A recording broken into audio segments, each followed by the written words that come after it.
Assalamualaikum warahmatullahi wabarakatuh.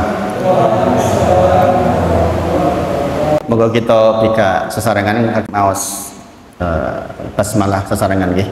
Bismillahirrahmanirrahim. Alhamdulillahi haqqa hamdi nahmaduhu wa nasta'inuhu wa nastaghfiruh wa na'udzu billahi min syururi anfusina wa min sayyiati a'malina. May yahdihillahu fala mudilla lahu wa may yudlilhu fala hadiyalah.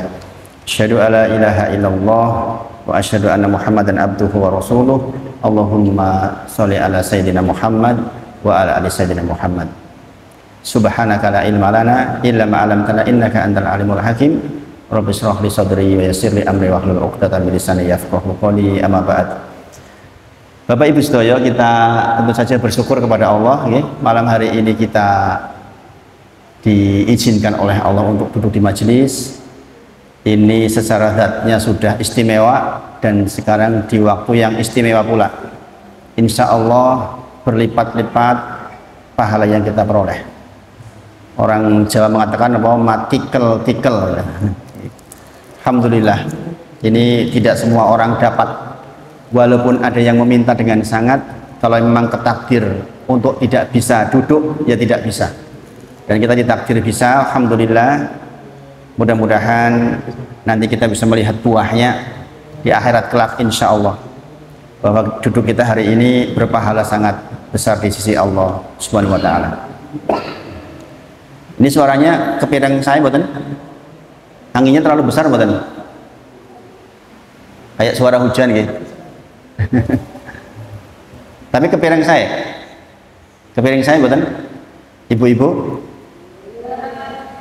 saya gitu, kepiring saya gitu. Kalau kurang bagus dikurangi anginnya biar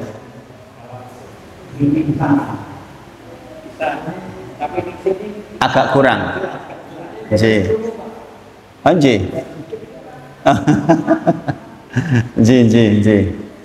Menyesuaikan nggih. Bismillah nggih.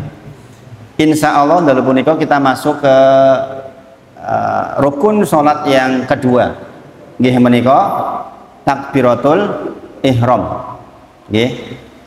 Napa? Takbiratul ihram nggih. Riyin sampun disinggung nggih. Definisi takbiratul ihram niku napa? Nggih. Nggih menika takbir yang mengharamkan nggih. Takbir yang menjadikan terlarang segala sesuatu nggih, kecuali yang menjadi rukun sholat. Begitu kita Allahu Akbar, berarti sampun terlarang yang lain. Itulah mengapa dinamakan takbiratul ihram. Ihram artinya yang mengharamkan. Yang tadinya jenengan boleh ngobrol dengan tetangga, sudah nggak boleh lagi. Jenengan boleh dahar, sudah tidak boleh lagi. Jenengan boleh tengok-tengok, nggak boleh lagi. Apalagi ke atas, melihat ke atas lebih-lebih ancamannya berat sekali. Maka inilah namanya takbiratul ihram. Nah, ini adalah rukun kedua sholat kita, Bapak Ibu sedaya. Dan ini menjadi penting kita pahami, karena bagian ini tuh masih banyak orang yang keliru, Bapak Ibu. Meskipun sekali lagi, kalau kita belum tahu, insya Allah dimaafkan. Tetapi derajat orang yang tahu dengan yang tidak tahu berbeda di sisi Allah.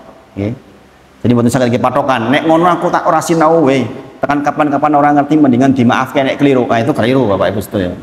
Menjadi ad-dallin yang kita tiap hari minta agar dihindarkan. Nggih menika tiyang-tiyang ingkang tersesat karena nggak punya ilmu. Subhanallah. Hakikat takbiratul ihram nggih menika ucapannya, ucapan Allahu Akbar, itulah takbiratul ihram, bukan mengangkat tangannya. Adapun tata caranya nanti kita bahas. Tapi hakikat takbiratul ihram ini adalah rukun qauliyah, rukun yang diucapkan, yaitu ucapan Allahu Akbar. Nah, Bapak Ibu sedaya, sebelum saya membahas tentang tata caranya secara rinci, saya ingin mengajak jenengan untuk melihat beberapa kekeliruan orang mengucapkan takbiratul ihram. Okay. Kalau ini terjadi pada imam bermasalah. Okay. Sepindah, ucapan yang betul adalah Allahu Akbar, lohnya yang panjang. Okay. Karena kalau jenengan membacanya keliru, itu lahan jali, kekeliruan besar yang tidak dimaafkan di dalam sholat kita. Contoh, jenengan mengucapkan Allahu Akbar, bukan Allahu Akbar yang artinya Allah Maha Besar.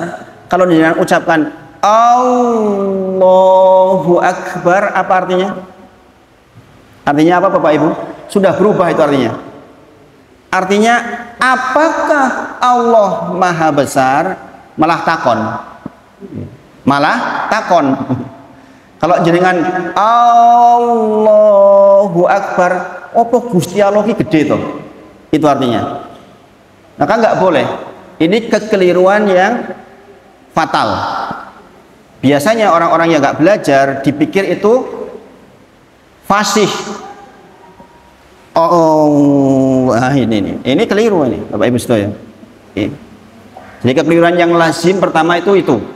Kemudian kadang-kadang ada yang baca Allahu Akbar. Allahu Akbar. Itu artinya apa? Sama. Apakah Allah Maha Besar? Itu artinya.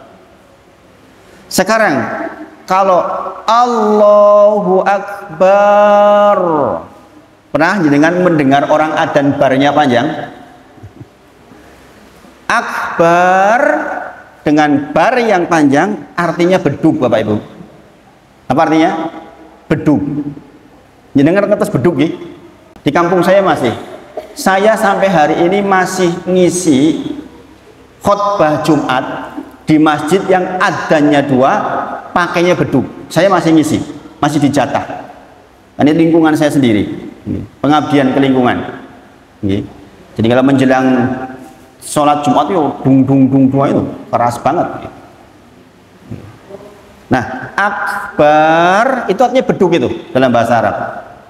Maka Bapak Ibu sedaya, karena hakikat takbiratul ihram adalah ucapannya, maka perhatikan jangan sampai keliru ucapannya. Beberapa hal saya juga catat ini, kekeliruan yang lazim di dalam ucapan takbiratul ihram. Di antaranya adalah tadi yang pertama adalah tidak boleh memanjangkan hamzah. Allah menjadi Allah, itu nggak boleh. Oke. Kemudian tidak boleh memanjangkan huruf ba. Allahu Akbar, itu juga keliru. Kemudian tidak mentasdid huruf ba. Jadi kadang-kadang ada yang membacanya di double. Ini juga keliru. Nah, tapi yang lazim itu yang 3 tadi itu, yang paling lazim keliru yang 3 tadi itu, yaitu ucapan Allahu Akbar keliru, atau Allahu Akbar keliru, atau Allahu Akbar itu keliru. Yang betul adalah Allahu Akbar. Bapak Ibu sedaya, ro di situ, ketika jenengan mengucapkan bar, ro-nya adalah ro tafkhim. Hukum ro ada 2 Bapak Ibu, yaitu tafkhim dan tarkik. Tafkhim artinya kandel, tebal. Kalau tarkik artinya tipis. Kapan huruf ro dibaca tebal? Ketika berharokat fathah atau dhammah, atau didahului harokat fathah atau dhammah. Kapan ro dibaca tipis? Ketika diawali atau didahului oleh kasroh. Sekarang Allahu Akbar itu didahului huruf apa itu? Harokat apa? Fathah. Maka dibacanya bukan Allahu Akbar, bar, bukan. Harusnya Allahu Akbar, tebal. Maka kalau orang sudah belajar tajwid, orang imam baru Allahu Akbar itu bakal tahu ini imam bakal salah terus ini, karena takbirnya saja kadang-kadang udah tipis. Ini mesti imamnya belum belajar tajwid. Ini masalah, Bapak Ibu Sedoyo. Itulah mengapa kadang-kadang kita semakin belajar diuji. Kalau kebetulan kita jadi makmum, diuji betul. Karena mau tidak mau mengkoreksi bacaan imam. Pun demikian ada fikih tersendiri ketika terjadi seperti itu. Intinya kita tidak boleh larut di dalam bacaan yang keliru. Kita tetap tadabbur bacaannya. Kemudian juga sering sekali keliru ucapan Allah menjadi Allah pakai waw. Nah ini kadang-kadang saya juga dengar Allahu Akbar. Saya nggak tahu sejarahnya dari mana. Kok bisa lam lafzul jalalah kok jadi waw? Itu udah fatalnya luar biasa itu. Allahu Akbar kok bisa begitu? Maka ini diperhatikan. Karena apa? Ini rukun kedua dari sholat kita. Artinya kalau rukun hilang batal sholat. Nah mudah-mudahan ini jadi bahan perhatian buat kita. Jangan sampai keliru di bagian itu. Nah Bapak Ibu Sedoyo, kita pelajari satu persatu. Dari Ali bin Abi Thalib radhiyallahu anhu, Rasulullah ngendika, miftahus sholati tuhur. Kuncinipun atau pembuka sholat niku tuhur, bersuci. Ini menika berwudu, tayamum atau mandi besar, mandi wajib. Wa tahrimuha takbir, yang mengharamkannya adalah takbir. Wa tahliluha taslim, yang menghalalkannya kembali adalah salam, salam pertama. Nah ini sekaligus definisi dari sholat kita. Sholat niku ibadah ingkang didahului dengan takbiratul ihram, diakhiri dengan salam, salam pertama. Dari hadis ini kita tahu bahwa takbiratul ihram adalah rukun, salam pertama adalah rukun. Ada orang kemarin tanya ke saya, Ustadz, saya ngimam di sebuah tempat. Selesai sholat saya disenggol sama jamaah. Mas, jenengan tadi keliru ngimaminya. Kenapa? Assalamualaikum warahmatullah. Assalamualaikum warahmatullah. Gak ada jeda. Ingat, ada saudara kita yang kalau assalamualaikum ada doa tambahan ya. Kebanyakan di Jogja kan tidak. Sehingga langsung. Jenengan nggak baca apa doanya. Dijawab sama orang ini, orang tahu fikih. Lah mas, salam sing rukun kimu salam pertama. Nek yo salam kedua nggak dibaca tetap sah sholatnya. Inilah pentingnya kita mempelajari ilmu, Bapak Ibu Sedoyo. Jadi ketika ada soal langsung bisa menjawab dengan ilmu pengetahuan. Kemudian sekali lagi, intinya takbiratul ihram adalah ucapan Allahu Akbar. Sekali lagi, jangan lupa yang panjang Allahu Akbar. Jangan keliru mad. Itu pembahasan khusus insya Allah. Kemudian Al-Imam Ibnu Utsaimin dalam Majmu' Fatawa, ini kalau menyebut Imam Ibnu Utsaimin itu kadang-kadang kalau di Indonesia agak sensitif gitu. Karena ini ulama dari Saudi yang sering dibilang sebagai Wahabi. Tapi kita ngambil ilmunya karena ini dalilnya juga cukup baik. Menika mengangkat tangan ketika takbiratul ihram, ketika ruku, ketika bangkit dari ruku, dan ketika bangkit ke rakaat ketika habis tahiyat awal, maka adalah sunnah.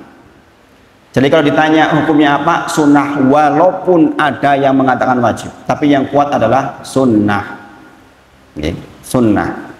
Jadi bedakan antara rukun, wajib, sunnah, makruh, syarat, beda. Kita sedang bicara rukun, yaitu rukun kedua, yaitu takbiratul ihram. Sekarang tata cara. Pertama, bagaimana keadaan telapak tangan kita ketika takbiratul ihram?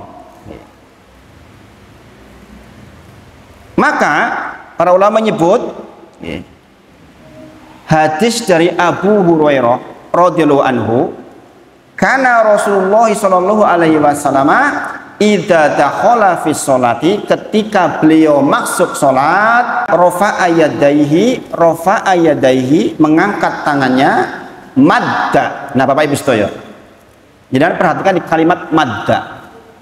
Madda dalam bahasa Arab, kalau diterjemahkan dalam bahasa kita, artinya telapak tangan dibentangkan sempurna dan tidak menggenggam. Satu, jari-jari telapak tangan tidak terlalu lebar dan tidak terlalu mepet, rapat. Begini nih contohnya. Ibu-ibu biar kelihatan saya berdiri. Nggih.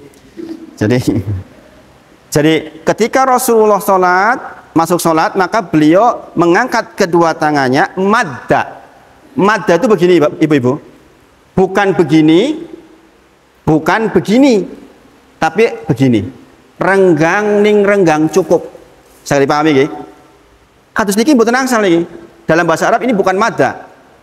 Nanti kalau jenengan sujud begini, kalau jenengan sujud mepet seperti ini. Tapi kalau pas angkat tangan begini, posisinya begini. Mboten begini, juga nggak boleh menggenggam. Atau begini nekuk. Jenengan pegah, Allah, gini, nggak boleh ini.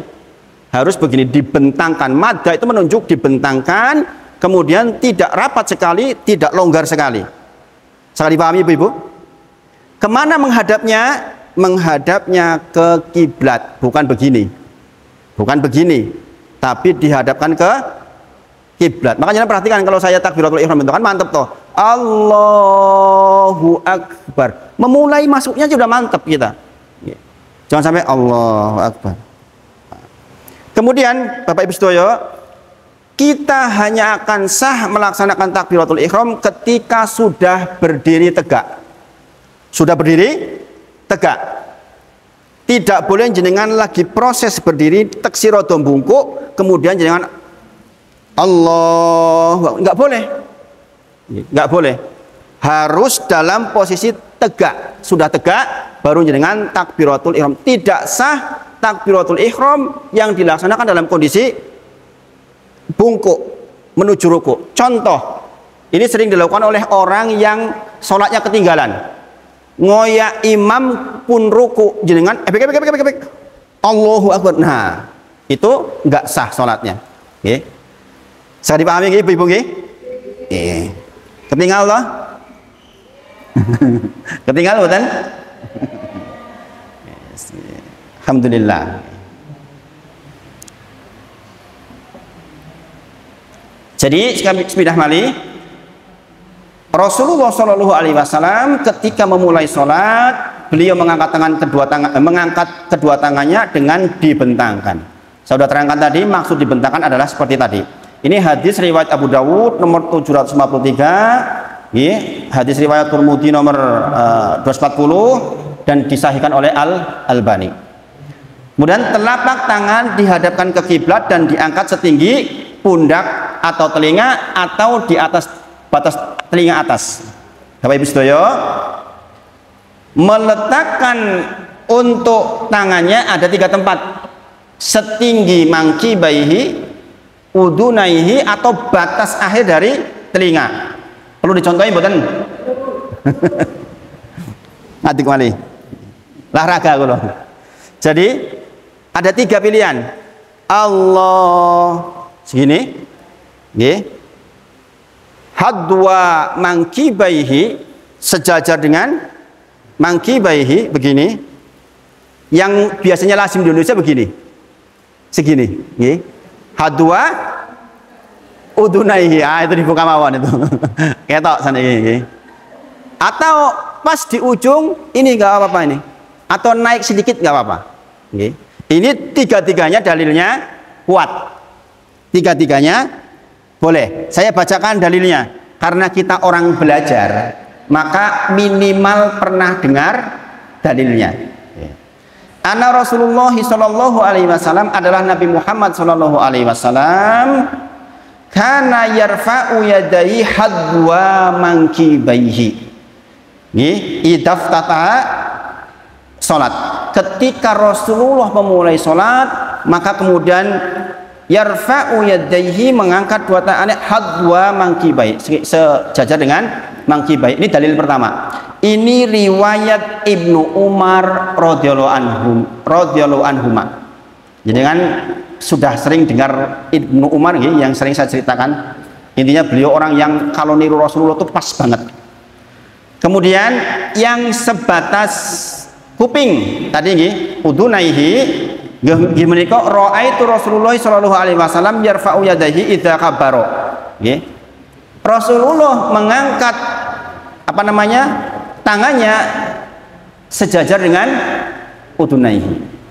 Nah, yang ketiga adalah sejajar ujung kuping kita. Tiga-tiganya boleh. Nggih. Jadi jangan sampai jenengan nanti loh kok beda. Ya, tiga-tiganya boleh Bapak Ibu sedaya. Nggih. Tiga-tiganya boleh. Kemudian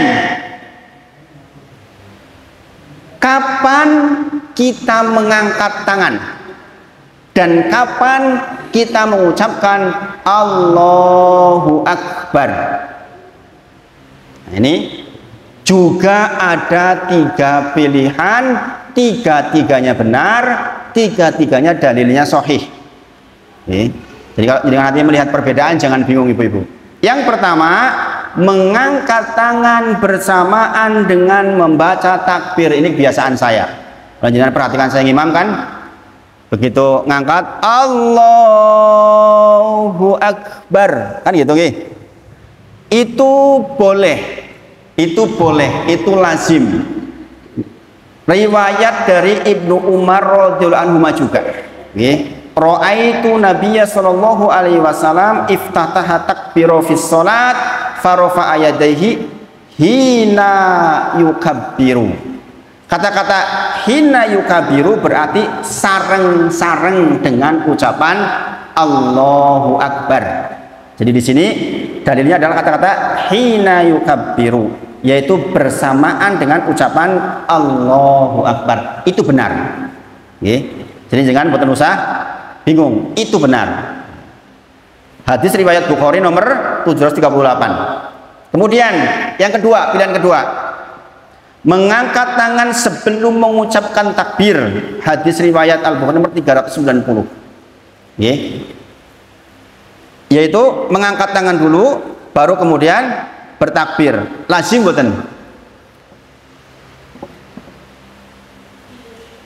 Allahu Akbar itu juga betul.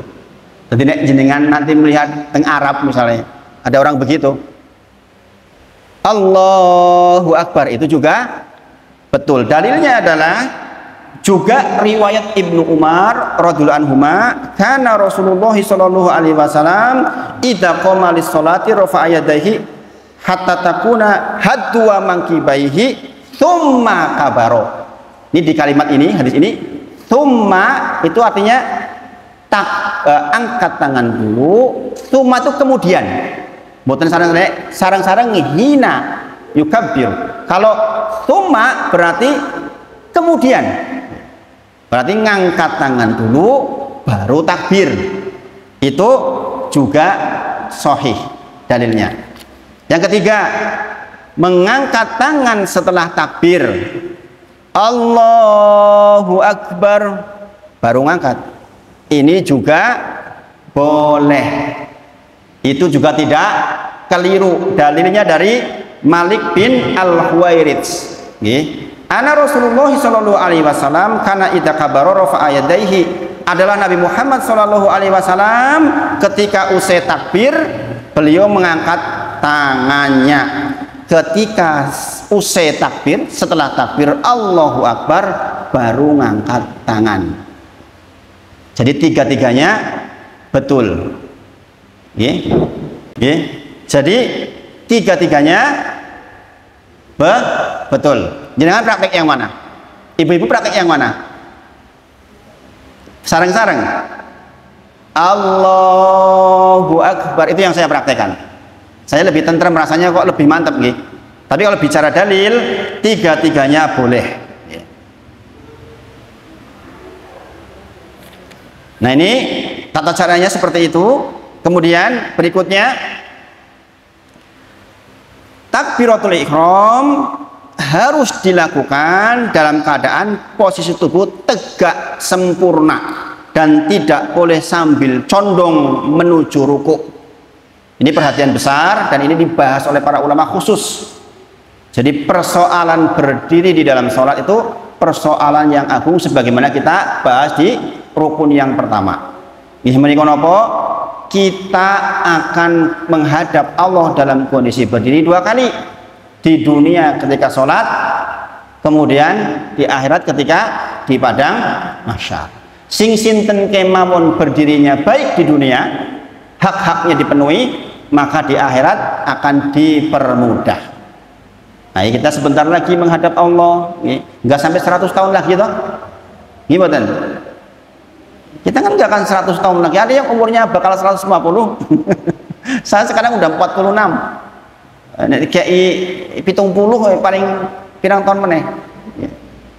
Dengan yang sudah 60, 70 udah bonus, Masya Allah, udah bonus. Bapak Ibu sedaya, dan disebut berdiri jika posisi punggung tegak. Maka sebagian para ulama juga ada yang berpendapat jangan pula kita dengkluk. Ketika takbir jangan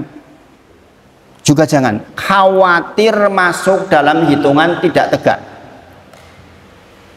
Nah, pandangan mata boleh ke bawah, meskipun tidak harus ke tempat sujud. Atau kalau jadi makmum ke depan nggak masalah. Bahkan kalau makmum sekali-kali melihat kondisi imam itu boleh. Iki imamnya wis meduna purung toh, tiba-tiba mati ininya, jangan boleh lihat ke depan. Jadi sekali lagi, karena itu tidak sah jika takbiratul ihram dilakukan sambil duduk atau sambil menunduk menuju ruku. Ini tidak diizinkan. Kemudian yang berikutnya, takbiratul ihram tidak disyaratkan dibarengkan dengan niat, sebagaimana kita bahas di pertemuan sebelumnya. Meskipun ada sebagian pendapat mazhab yang membarengkan antara takbiratul ihram dan niat, tetapi kita sudah sepakati bahwa niat masuk ke syarat. Berarti memang sakdurunge sudah punya niat, maka kita konsentrasi di Allahu Akbar, benar-benar takbiratul ihram. Tidak harus menghadirkan niat waktu itu maksudnya. Tapi sedaya, tapi kalau jangan nanti ketemu di luar, kudu bareng ya, itu juga pakai dalil, silahkan. Jangan kemudian bertengkar di masalah itu. Kemudian takbiratul ihram, Bapak Ibu sedaya, ini penting sesepuan, dilakukan berapa kali? Berapa kali takbiratul ihram?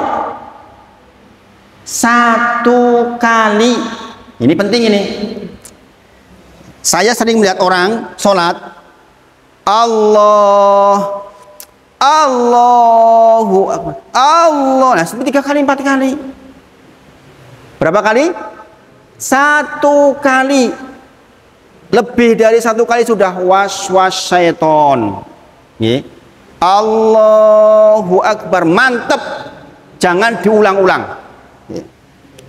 Kalau diulang-ulang takbiratul ihramnya justru rusak. Berapa kali Bapak Ibu? 1 kali. Iki mau bener ora yo?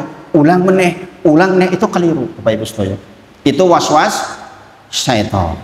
Pokoknya jenengan kalau udah yakin takbir sekali cukup.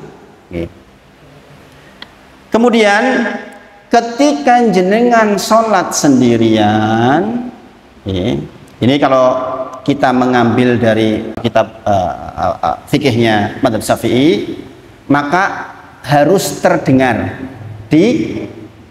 minimal di sendiri Allahu Akbar, terdengar Jadi meskipun di madzhab lain nggak wajib.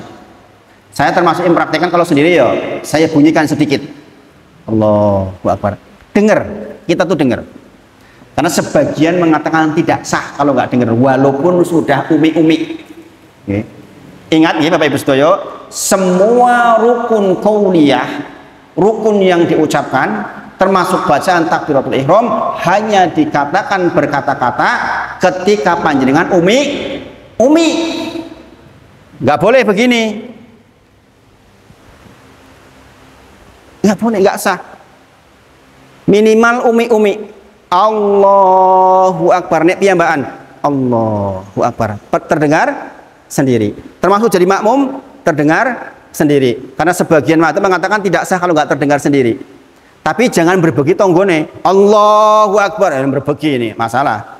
Nggih. Harus umi mboten sangsal di hati nggih. Kalau di hati jenengan sudah batal sholat sejak awal. Jadi sekali lagi, semua rukun qauliyah di dalam sholat harus ada umi-uminya. Ini penting ini. Tidak dikatakan membaca di dalam bahasa Arab kecuali ada gerakan bibir. At-tahiyat bunyi. Alhamdulillahirabbil alamin arrahmanir rahim. Kalau sendirian tetap umi. Sami'allahu liman hamdah. Enggak boleh dibatin. Nggak boleh dibatin. Ya, jadi ini diperhatikan. Seluruh rukun qauliyah, rukun yang diucapkan semuanya menggerakkan bibir. Kemudian jikalau panjenengan menjadi makmum, ya, kemudian suara imam cilik banget dan kebetulan mati mikrofonnya, maka orang yang terakhir mendengar suara kecil boleh nyambung.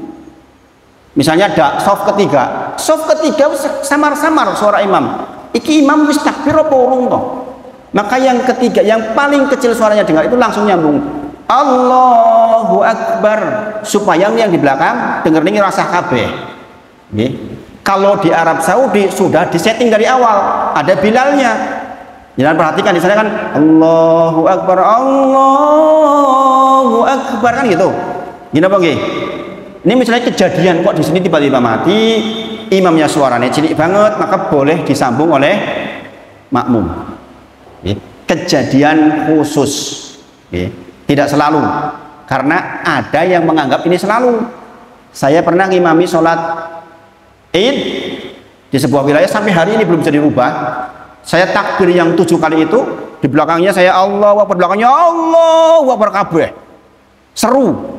Nah ini yang keliru. Itu hanya terjadi jikalau darurat. Kemudian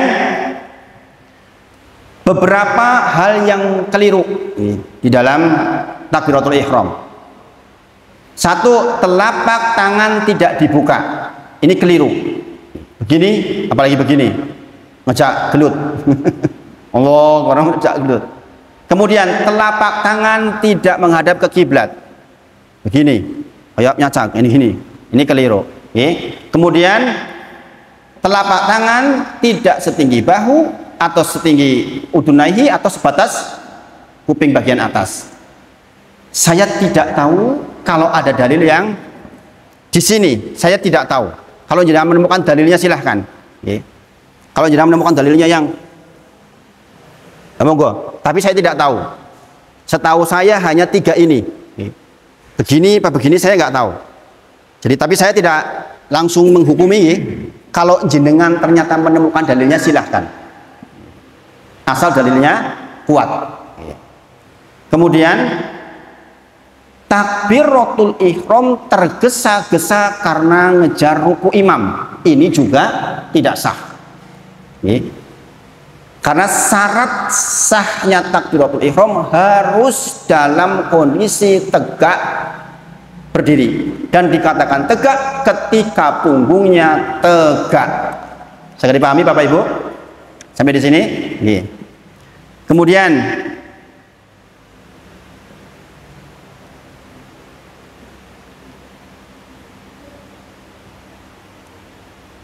itu tadi jadi harus menggerakkan lidah dan bibir. Intinya orang bicara itu definisinya adalah bibir dan lidah itu bergerak. Jadi saya simpulkan Bapak Ibu sedaya nggih. Saya simpulkan nggih.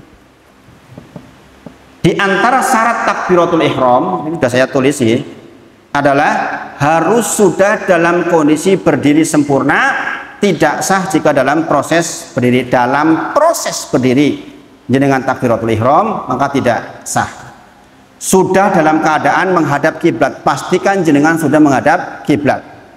Dengan bahasa Arab kecuali kondisi khusus, harus Allahu Akbar, bukan Allah Maha Besar, Allah gede banget. Itu kapan boleh? Ketika orang itu baru masuk Islam berusia 16, ini boleh dengan bahasanya. Dan jenengan pun suwi itu orang Islam, buat tenang sal, haram. Okay. Kemudian ini yang di madzhab Syafi'i, okay. Tiap huruf didengar dengan sendiri sempurna, Allahu Akbar. Jadi makanya nggak boleh Allahu Akbar, nggak boleh. Karena masing-masing huruf harus terdengar jelas oleh kita sendiri. Jadi diperhatikan betul. Okay. Kemudian kita tidak mendahului imam ketika takbiratul ihram. Jenengan takbiratul ihram setelah imam takbiratul ihram. Boten angsal barengi napa meleh mendahului. Kalau jenengan dados makmum. Maka perhatikan betul ketika takbiratul ihram, makanya sebagaimana Pak Andri sampaikan, namanya sound system di masjid itu penting banget. Karena untuk menjaga kenyamanan seluruh jamaah sampai ke bagian belakang. Terlebih kalau masjidnya besar, maka harus benar-benar bagus kondisi sound systemnya. Nah mungkin itu nanti kalau ada yang kelewat bisa ditanyakan untuk bab rukun yang kedua, yaitu rukun takbiratul ihram. Mungkin ada yang ditanyakan, monggo. Bisa jam berapa Pak? Ada 2 menit, insya Allah kalau mau ada pertanyaan, monggo. Bagaimana meletakkan tangan sedekap, nanti dibahas minggu depan. Ada beberapa cara meletakkan tangan ketika sedekap. Itu Bapak Ibu untuk malam hari ini. Insya Allah kita tutup dengan kafaratul majelis sareng-sareng. Subhanakallahumma wa bihamdika asyhadu alla ilaha illa anta astaghfiruka wa atubu ilaik. Wa akhiru da'wana alhamdulillahirabbil alamin. Assalamualaikum warahmatullahi wabarakatuh.